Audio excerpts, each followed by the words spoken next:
जय झूलेलाल। सिंधु सभ्यता, सिंधु सभ्यता चओ, सिंधु संस्कृति चओ, इंडस वैली सिविलाइजेशन चओ, सिंधु घाटी सभ्यता चओ, या सिंपली सिंधियत चओ, इन सभिनी जी माना हिक ई आहे ऐं उहा आहे असांजी जीवन शैली। असांजी माना पूरे हिंदुस्तान जी ऐं हिंदुस्तान खां परे बि। पर हिन सभ्यता जी शुरूआत ऐं वाधारो सिंधु नदीअ जे किनारे ते थियो, इन करे इनखे सिंधु सभ्यता चवंदा आहिनि। त सिंधु सभ्यता हिक सिंपल लैंग्वेज में असां ॻाल्हायूं त असांजी आर्ट ऑफ लिविंग, जीवन शैली, जीवन जीअण जी कला। ॾिसो, जानवर बि जीअंदा आहिनि, इंसान बि जीअंदा आहिनि, पर के इंसाननि जी लाइफ हूंदी आहे उहा क्लासिक हूंदी आहे। हू पाण पंहिंजी लाइफ त इंजॉय कंदा आहिनि, पर ॿियनि खे बि सुख ॾींदा आहिनि, ॿियनि खे बि आनंद विराईंदा आहिनि, कंहिंखे तकलीफ़ न ॾींदा आहिनि। ऐं आर्ट ऑफ लिविंग उहा ई आहे जीअं में असां त सुखी रहूं पर असां कंहिंखे तकलीफ़ न ॾियूं। तव्हांखे ख़बर आहे केतिरा ई अवतार पुरुष आया ऐं उन्हनि जो हिकिड़ो मक़सदु हुयो त अधर्म जो नाश ऐं धर्म जी स्थापना। पर धर्म जी स्थापना थियण खां पोइ इहा धर्म जी मेंटेन बि थिए ऐं धर्म खे मेंटेन करण लाइ ऐं अधर्म जो वधारो न थिए, इन करे जेका योजना हूंदी आहे उनखे चवंदा आहिनि सभ्यता। सिंधु सभ्यता सभिनी खां पुराणी, सभिनी खां इस्टेब्लिश्ड ऐं सभिनी जंहिंखे मञियो आहे अहिड़ी सभ्यता आहे ऐं असां इन जा वारिस आहियूं। हीअ सभ्यता असांखे विरासत में मिली आहे। असांजे पूर्वजनि असांजे लाइ हीअ हेॾी वॾी संपत्ति छॾे विया आहिनि, त इन हिसाब सां असां सिंधी ॾाढा लकी आहियूं। जेको बि सक्सेस अॼु सिंधियुनि मिलायो आहे दुनिया में, उनजो ॾाढो वॾो हिसो, ॾाढो वॾो क्रेडिट इहो असांजे सभ्यता खे वञे थो। सिंधी बि चवनि हा असांखे रिज़र्वेशन ॾियो, सिंधी बि बेगर्स थी वञनि हा, सिंधी बि प्रोस्टिट्यूशन में वञनि हा, कारो कमु कनि हा, पर सिंधियुनि ईअं कोन कयो। विरहाङे खां पोइ एॾी तकलीफ़ुनि में बि उन्हनि पंहिंजो मार्ग पाण ॻोल्हे लयो, पंहिंजे पेरनि ते पाण बीह रहिया।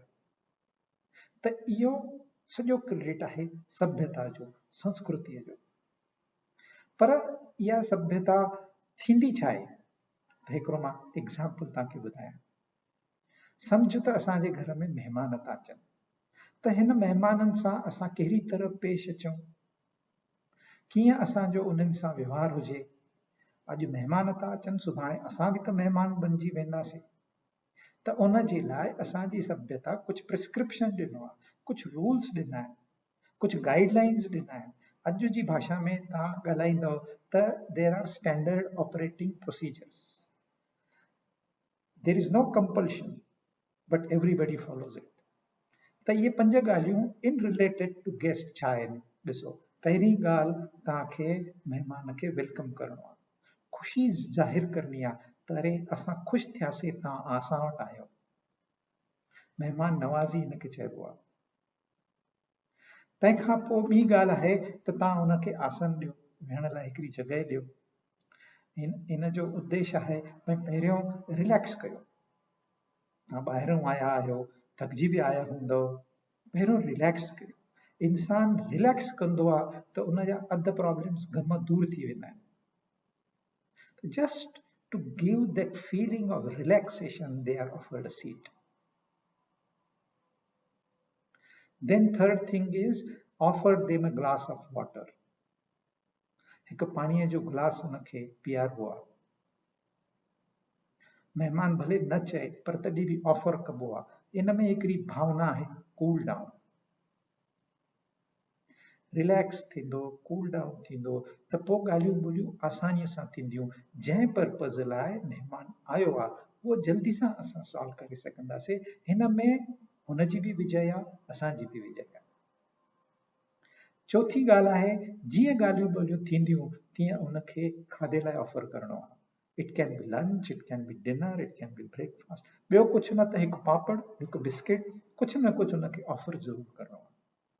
चौथी ॻाल्हि। पंजी ॻाल्हि आहे, जॾहिं महिमान वञे त दरवाजे ताईं उनखे छॾण लाइ वञिबो आहे, पोइ हथ जोड़बा आहिनि, भई थैंक यू, तव्हां आयो, असांजो मान वधो, असांजी इज़त वधी, इहो फीलिंग हुनखे ॾियणो आहे।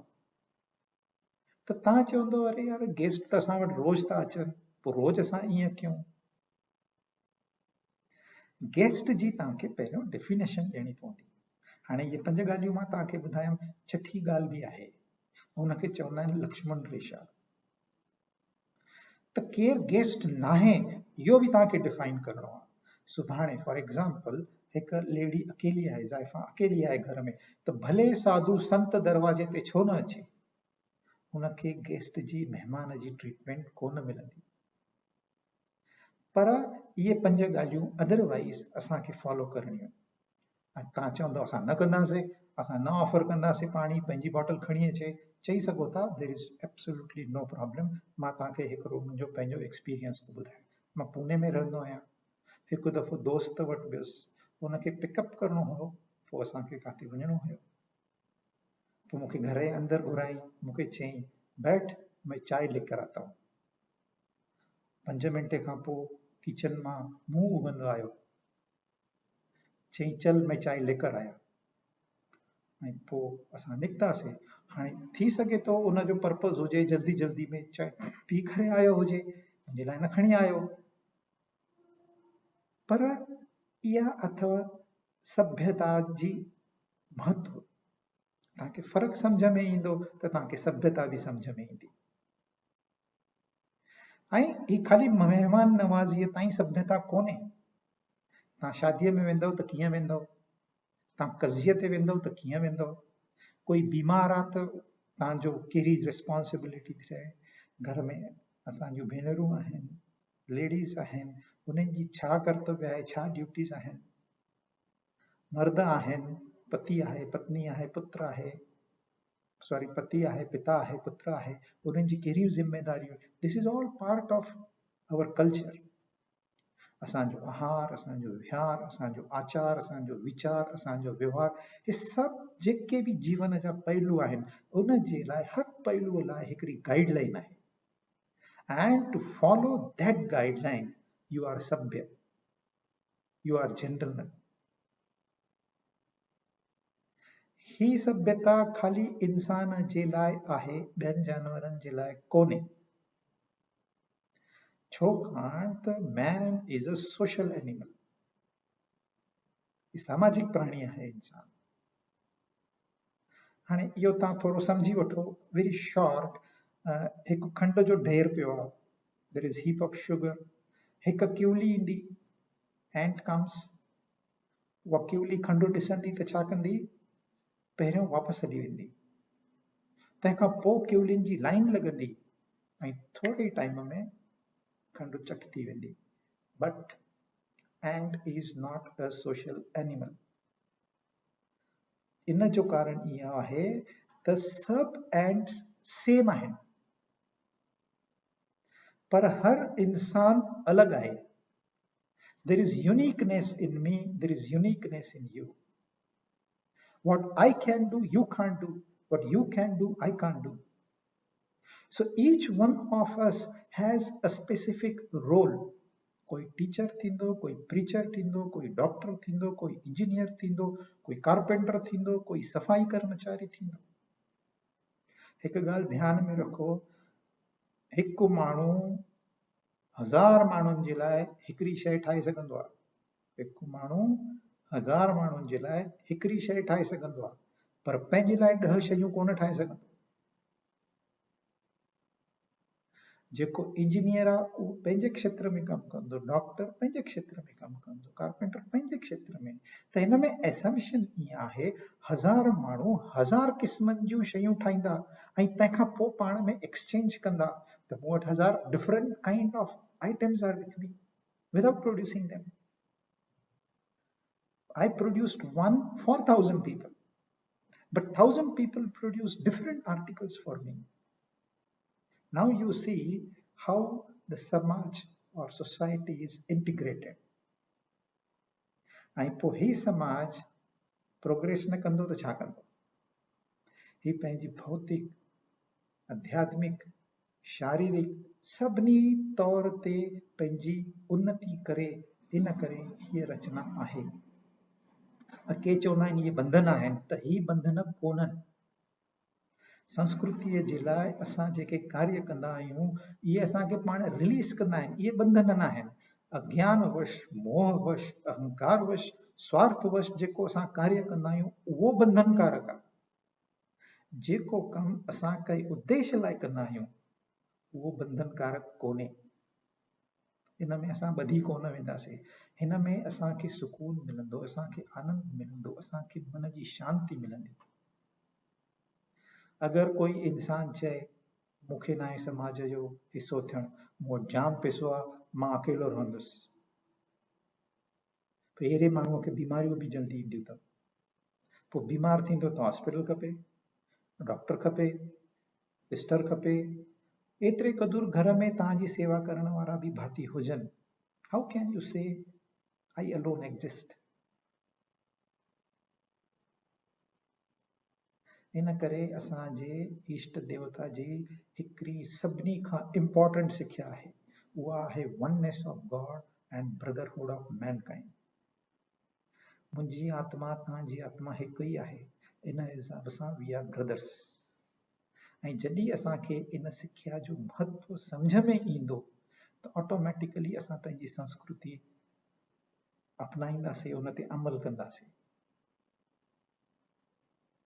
पर अॼु सिंधियुनि जी कंडीशन ॾाढी ख़राब आहे।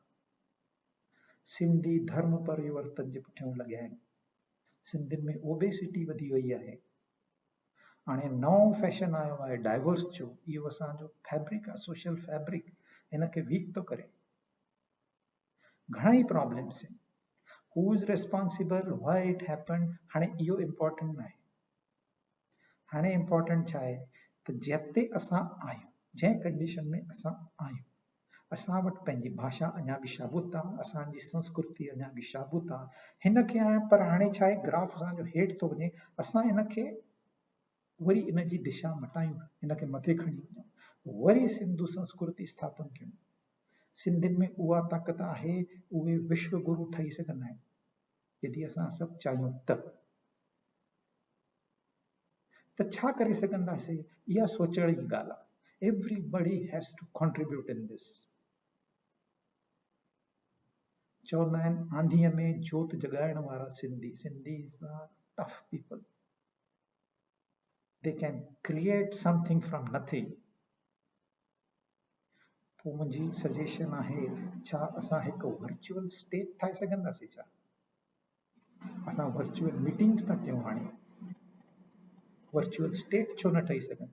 हिन स्टेट खे लैंड कोन हूंदी, पर हिन खे चीफ मिनिस्टर हूंदो, हिन खे स्पिरिचुअल गाइड्स हूंदा, हिन में पंचायतियूं हूंदियूं, ऐं हिननि जो कार्य जियोग्राफी छॾे ॿियो सभु हूंदो। असांजूं समस्याऊं, असांजी भाषा खे वधारो ॾियणो आहे। अञा ताईं असांखे टीवी चैनल कोन्हे, असांखे ॿिया कम्युनिकेशन मॉडल्स ठाहिणा आहिनि, असांखे पंहिंजी संस्कृति, पंहिंजी लिटरेचर, पंहिंजी कला, इन खे वाधारो करिणो आहे। हाणे इन स्टेट में तव्हां चवंदो इलेक्शन्स कीअं थींदा? Not necessary. असां इलेक्शन न कयूं, असां नॉमिनेशन कयूं। सिंधियुनि ते असांखे विश्वास आहे, सिंधी त्यागी आहिनि। पोइ असांखे इनकम कीअं जनरेशन थींदी? असां वटि टैक्सेशन कोन हूंदो, असां वटि डोनेशन्स हूंदा। सिंधी ॾियण वारी कम्युनिटी आहे, ॾियनि था, पर ग़लति तरीक़े सां था ॾियनि, ग़लति जॻह ते था ॾियनि, ग़लति टाइम सां था ॾियनि। अगरि असांखे पंहिंजी स्टेट हूंदी, सॼो कॉन्ट्रीब्यूशन स्टेट में ईंदो। पोइ स्टेट डिसाइड कंदी तीर्थ काथे ठहंदो, मंदिर काथे ठहंदो। तव्हां इमेजिन कयो, अॼु सिंधी दुनिया जे 30-40 कंट्रीज़ में आहिनि, अञा बि वधीक। पर कंहिं कंट्रीअ में कुझु प्रॉब्लम थी पए, हिकु दफ़ो असांखे पंहिंजो देश छॾिणो पियो, इहो ॿिए दफ़े बि थियणो पवंदो, त नियरेस्ट असांखे कहिड़ी पंहिंजी जॻह हूंदी? अगर उहा भी जगह असांजे स्टेट जो जेका स्टेट वर्चुअल हूंदी या फिजिकल स्टेट कोन हूंदी, फिजिकली जंहिं स्टेट में जेको रहे थो उतां जो कानून उनखे लागू थींदो, पर एज अ सिंधी उनखे पंहिंजी सिंधियत स्टेट जो क़ाइदो लागू थींदो। त पर कंहिं बि मुसीबत में असांखे पंहिंजो प्रांत अवेलेबल हूंदो दुनिया में हर जॻह ते। इहो वीचार थोरो सो तव्हांखे डिफिकल्ट लॻंदो, पर असां इन ते वीचार करे सघूं था। ॿियो सजेशन आहे, सिंधी कुझु बि करे सघंदा आहिनि। सिंधी अॼु पॉलिटिक्स में बि आहिनि। सिंधी चाहिनि था त जेका एग्ज़िस्टिंग पॉलिटिकल सिस्टम आहे उन में असां एंटर कयूं, पर हाणे तव्हांखे ऑप्शन आहे, तव्हां स्टेट क्रिएट कयो ऐं उन स्टेट जा चीफ मिनिस्टर ठहियो, उन जा प्रेसिडेंट ठहे, उन जो फाइनेंस मिनिस्टर ठहे। हिकु स्टेट क्रिएट थी वेंदी, घणियूं अपॉर्चुनिटीज़ तव्हांखे सोशल वर्क करणो आहे। We can create our own opportunities. Why unnecessarily follow others? असां पंहिंजो रस्तो ठाहियूं, ॿियनि ठाहियल रस्ता आहिनि उहे ग़लति थी सघंदा आहिनि, पर असां रस्तो पंहिंजो पाण ठाहियूं। It is possible. त असांजी पंहिंजी वर्चुअल स्टेट हुजे, असां हिकु लीडर, हिकु नेता न ॻोल्हे सघंदासीं। हिकु सिंधी अहिड़ो न हूंदो जेको सभिनी सिंधियुनि जे लाइ पंहिंजो योगदान ॾे। सिंधियुनि में उहा क़ाबिलियत आहे, पर ॻाल्हियूं घणियूं ई आहिनि ऐं टाइम जाम थोरो। त मुंहिंजी तव्हांखे हिकु रिक्वेस्ट आहे, तव्हां हिन ते वीचार कयो, हिन वीडियो खे शेयर कयो। तंहिंखां पोइ अॼु यूट्यूब ते फेसबुक ते घणा ई इंटरव्यूज़ था हलनि, तव्हां हर इंटरव्यू में इहो सवाल खणो त सिंधियत जे लाइ छा तव्हां वटि आइडियाज़ आहिनि, सिंधियत खे वधाइण जे लाइ छा असांजी वर्चुअल स्टेट ठही सघंदी, छा असां वटि कोई नेता आहे। इन इहे क्वेश्चन पुछंदव त ऑटोमेटिकली ब्रेन स्टॉर्मिंग थी वेंदी। अॼु न सुभाणे हिन मां कुझु न कुझु आइडियाज़ ज़रूरु निकिरंदा। त अचो सिंधियत वधायूं ऐं हिन वीडियो खे शेयर कयो। जय झूलेलाल।